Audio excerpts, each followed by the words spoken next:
ਆਂਦਾ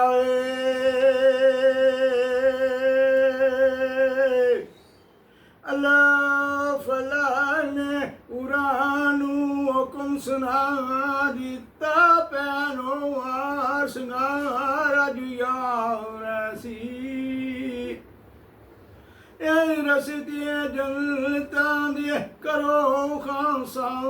ਸਾਰੇ ਉਹ ਮਾਲਕ ਮੁਲਕਾਂ ਦਾ ਅਖਮਤ ਮੁਖਤਾਰ ਸੀ ਆਂਦਾ ਦਰਦ ਕੀ ਕਰੋ ਬੰਦ ਸਾਰੇ ਉਹ ਕਾਲੀ ਕਮਲੀ ਵਾਲਾ ਸੋਹਣਾ ਦੀਦਾਰ ਸੀ ਜੋੜਾ ਜੋਗੀਆਂ ਦਾ ਭੈਣ ਸਦੀਕ ਆਖੇ ਯਾਰੋ ਯਾਰ ਦਾ ਕਲਣ ਦੀਦਾਰ ਸੀ